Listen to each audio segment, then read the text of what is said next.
அறிவாலயமே அதிர்ச்சி, கண்ணீரில் குவியும் தொண்டர்கள், முக்கிய அதிகாரிகள் அவசர வருகை.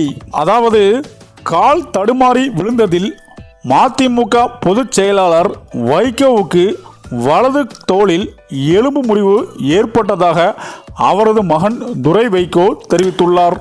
இது குறித்து அவர் தனது எக்ஸ் தளத்தில் மதிமுக கன்னியாகுமரி மாவட்ட செயலாளர் சகோதரர் வெற்றிவேல் மகள் மணவிழாவில் பங்கேற்பதாக தலைவர் வைகோ நேற்று திருநெல்வேலி வருகை தந்தார். எதிர்பாராத விதமாக நேற்று இரவு வீட்டில் கால் தடுமாறி விழுந்ததில் அவரது வலது தோளில் எலும்பு முறிவு ஏற்பட்டிருக்கிறது. மேலும் வைகோவுக்கு மிக பெரிய காயம் ஏற்பட்டதால் திமுகவில் பெரும் பரபரப்பை ஏற்படுத்தியிருக்கிறது.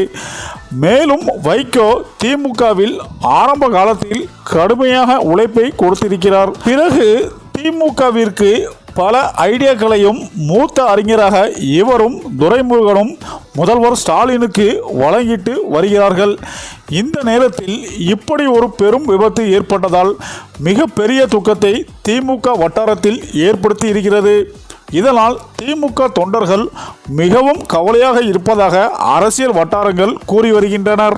சரி, இந்த வீடியோ பற்றிய உங்கள் கருத்துக்களை கமெண்ட்ல சொல்லுங்க. மேலும் வீடியோ பிடித்திருந்தால் லைக் பண்ணுங்க, ஷேர் பண்ணுங்க, மறக்காம நம்ம சேனலை சப்ஸ்கிரைப் பண்ணிக்கோங்க. நன்றி.